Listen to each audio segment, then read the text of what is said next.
폭풍우에 의하여 발생하는 재난 풍수해.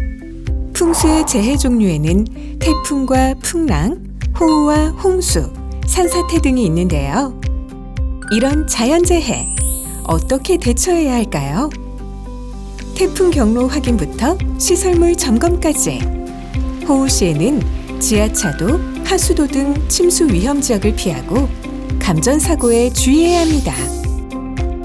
산사태 발생 시에는 비상물품을 준비하고 기상 상황을 상시 주시하며 안전한 장소로 대피해야 합니다.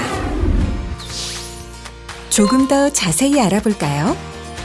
태풍과 풍랑으로 인한 재난 상황에서는 실내일 경우 문과 창문을 닫고 기상 상황을 지속적으로 확인해 주세요. 가스 누출 위험을 방지하기 위해 밸브도 꼭 잠가줍니다.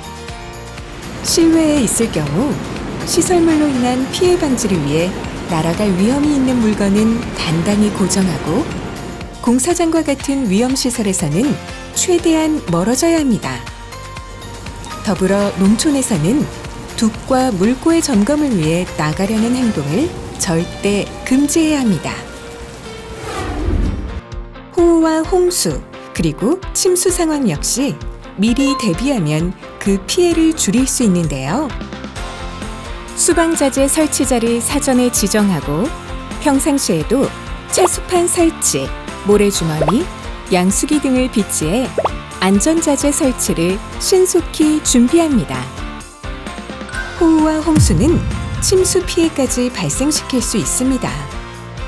지하차도, 지하공간, 하수구, 막힌 도로 등 물에 잠길 위험이 있는 침수 위험 지역에 있다면 빠르게 대피해야 합니다.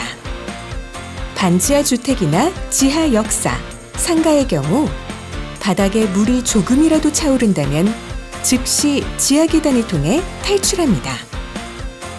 만약 무릎 이상까지 수심이 차올랐다면 여러 명이 힘을 합쳐 문을 열고 지하 공간을 탈출해야 합니다. 혹시 차량을 운행 중인가요?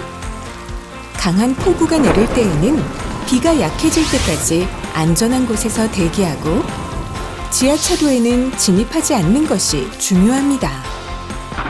산과 계곡의 경우 비탈면을 피하고 개울가와 하천 지역 역시 급류에 휩쓸릴 수 있으니 안전한 지역으로 대피해주세요.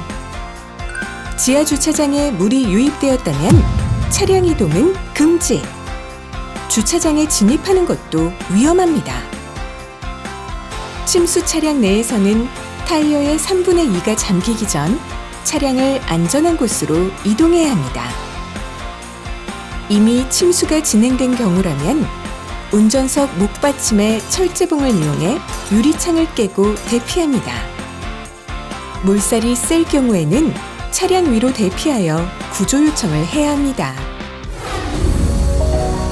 막을 수 없는 또 하나의 재난, 산사태. 하지만 피할 수는 있습니다. 여름철 우기와 태풍이 오기 전부터 재난 예방을 위해 산과 가까운 건물 배수 시설을 점검해주고 집중호우 및 태풍 발생 시 기상정보 및 대피 장소를 확인해둡니다. 대피 명령 발령 시 지정된 대피 장소 또는 산지로부터 떨어진 곳으로 안전하게 대피합니다. 주택이나 건물 내에서 대피하지 못한 경우 산과 멀리 있고 가장 높은 층, 방으로 이동해 줍니다.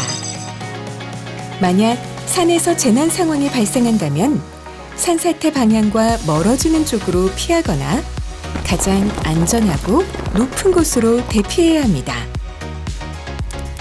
야영 중인 인원 역시 높은 언덕으로 대피함과 동시에 범람한 하천 및 계곡은 건너지 말고 피해주세요.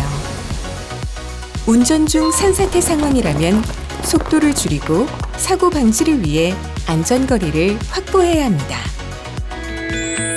다양한 행동 요령처럼 신고 서비스도 상황에 따라 스마트하게. 통화가 불가능하거나 정확한 정보 전달이 필요할 때에는 문자 신고를 이용합니다. 사고 위치와 상황 등을 구체적으로 설명할 수 있어 신속한 대응이 가능해요.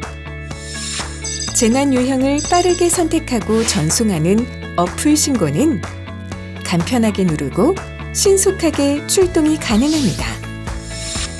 인터넷에 119 신고 또는 누리집 주소로 접속해 신고하는 방법. 누리집 신고인데요. 클릭 한 번에 각종 재해 대비와 처리가 가능합니다. 재난 상황을 한눈에 보여주는 119 영상통화 신고도 있습니다.